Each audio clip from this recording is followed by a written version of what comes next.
இன்னொன்று இந்த சமூக நீதி என்கிற புள்ளியை வச்சுங்க, சமூக நீதி மதசார்பற்ற அரசியல், இதனால தான் எங்கள் கூட்டணி அதை முன்னிறுத்தி பாரதிய ஜனதா கட்சி எதிர்ப்பை கூர்மைப்படுத்துது அப்படின்னு சொல்கிறீங்க. இன்று காலையில் முதலமைச்சரை சந்தித்து இடதுசாரி கட்சி தலைவர்களோட நீங்களும் ஒய்சிகா கட்சியினை சேர்ந்தவர்கள் திருமாவளவன் உள்ளிட்டோரும் சந்தித்து இந்த ஆணவ படுகொலைக்கு எதிராக ஒரு சட்டம் அது வந்து இயற்றப்படணும், அது மத்திய மாநில அரசுகள் இரண்டுமே அது வந்து ஏற்றணும்.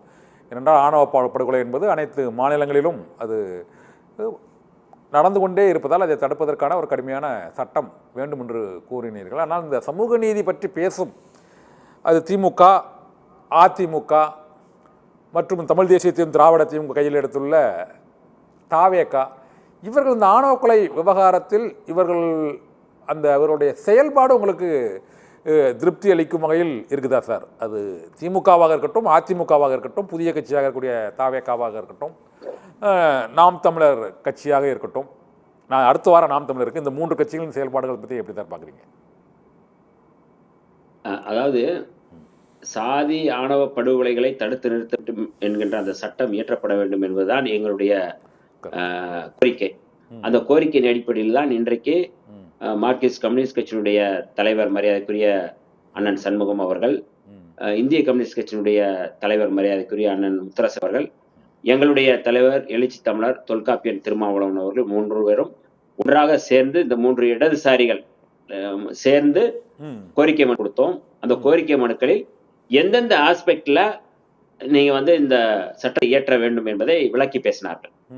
தமிழ்நாட்டில் வந்து ஒரு ஒரு தவறான ஒரு பரப்புரை முன்னெடுக்கப்படுகிறது. என்னன்னா, SC/ST ஆக்ட் இருக்கு, அதாவது தாழ்த்தப்பட்டோர் வன்கொடுமை தடுப்பு சட்டம் இருக்கு. அப்படி இருக்கும்போது எதற்காக வந்து சாதி ஆணவ படுகொலைகளை தடுத்து நிறுத்துவதற்கு தனி சட்டம் வேண்டும்? இந்த ரெண்டு வந்து அவங்க வேற வேற.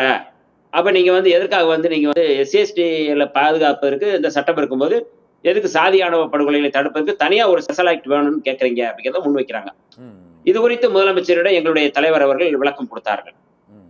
SC/ST ஆக்ட் அப்படிங்கிறது தாழ்த்தப்பட்டோர் வன்கொடுமை தடுப்பு சட்டம் அப்படிங்கிறது தாழ்த்தப்பட்டவர் மீதான தாக்குதல் படுகொலைகளை இதை விசாரிக்கிறது. தீ வைக்கிறாங்க, கொளுத்துறாங்க, ஜாதி ரீதியா அவங்க அவமானப்படுத்துறாங்க, டீசிங் பண்றாங்க அப்படின்னா, அதாவது பெண்களை ஜாதி ரீதியா டீஸ் பண்றாங்க அப்படின்னா இந்த வழக்கு விசாரணை இந்த SC/ST ஆக்ட் அதுல வந்து பொருந்தது. இது SC/STக்கு மட்டும். இது சரி. பெண்கள் தொடர்பான வன்கொடுமை தடுப்பு சட்டம் இருக்கு, அது பெண்களுக்கு மட்டும். அது இதெல்லாம் ஸ்பெஷல் ஆக்ட் இதெல்லாமே. ஆனால் நாங்க கேட்பது என்னன்னா, இந்த சாதியானவை படுகொலைகளை தடுப்பதற்கான சட்டம் எதற்காக வேணும்னா, இப்ப வந்து இந்த சாதி மறுப்பு திருமணம் செய்யறாங்கல்ல, அது வெறும் தலித்துகள் தாழ்த்தப்பட்ட சமுதாயத்தை சேர்ந்தவங்க பிற்படுத்தப்பட்ட சமுதாயத்தோட வந்து அவங்க வந்து சாதி மறுப்பு திருமணம் பண்ணும்போது கொலை நடக்குது. OBC சமுதாயத்துக்குள்ளேயே திருமணம் பண்றாங்கன்னு வச்சுக்கோ. ஒரு உதாரணத்துக்கு வந்து சமீபத்துல வந்து தர்மபுரியில கவுண்டர் பையன் வந்து வன்னியர் பொண்ணை கல்யாணம் முடிச்சதுக்காக கொல்லப்பட்டான், சாதி மறுப்பு திருமணம் பண்ணதுக்காக. இப்ப நெல்லையில வந்து நீங்க வந்து கோனார் சமுதாயத்தை சேர்ந்த பையன் வந்து தேவர் பொண்ணை வந்து காதலிச்சதுக்கு வெட்டப்பட்டான். அவங்க எல்லாமே OBC சமுதாயம் தான். அப்ப இந்த சாதியானவ படுகொலைங்கிறது தாழ்த்தப்பட்டவர்களுக்கு மட்டுமல்ல, எல்லா சமுதாயத்தை சேர்ந்தவர்களுக்கான ஒரு பாதுகாப்பு. சாதி மறுப்பு திருமணம் செய்வர்களுக்கான பாதுகாப்பு அது. இப்ப OBC சமுதாயத்தை சேர்ந்தவர்களுக்குள்ளேயே வந்து பொண்ணு எடுக்கிறது இல்ல. அப்படி காதல் திருமணம் செஞ்சாங்கன்னா அவங்க படுகொலை செய்யறாங்க. அப்ப அவர்களுக்கும் சேர்த்து பாதுகாப்பு கேட்கக்கூடிய ஒரு சட்டம் தான் இந்த சட்டம். அப்ப இந்த சட்டத்தை புரிஞ்சுக்கிறதுக்கே இன்னைக்கு வந்து ஒரு ஒரு ஒரு ஒரு பார்வை தேவைப்படுது. ஒரு அரசியல் பார்வை, சட்ட பார்வை, சமூக பார்வை தேவைப்படுது. அப்ப அந்த அடிப்படையில இருந்து இந்த சட்டம் தேவைப்படுது அப்படின்னா, திராவிட முன்னேற்ற கழகம், அண்ணா திராவிட முன்னேற்ற கழகம் எல்லா அமைப்புகளுமே இந்த சட்டத்தை ஆதரிக்க வேண்டும்.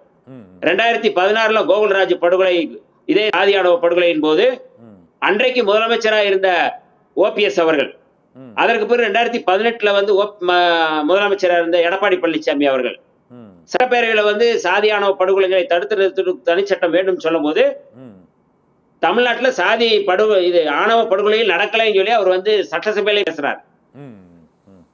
அப்ப இது குறித்து ஒரு பார்வை வேண்டும், ஒரு சமூக நீதி பார்வை வேண்டும். இது வந்து SC/ST ஆக்ட் தனி, தாழ்த்தப்பட்டோர் வன்கொடுமை தடுப்பு சட்டம் தனி, இந்த சிறப்பு சட்டம் தனி. இந்த சட்டம் சமுதாயத்தில் உள்ள பெண்கள் ஆண்கள் வந்து சாதி மறுப்பு திருமணம் செய்தால் அவர்களுக்கான பாதுகாப்பு கொடுப்பதற்கான ஒரு சட்டம், அது சட்டம். அதனால கோரிக்கையை வந்து எல்லோரும் ஏற்றுக்கொள்வார்கள், ஏற்றுக்கொள்ள வேண்டும் என்பதுதான் எங்களுடைய பார்வை.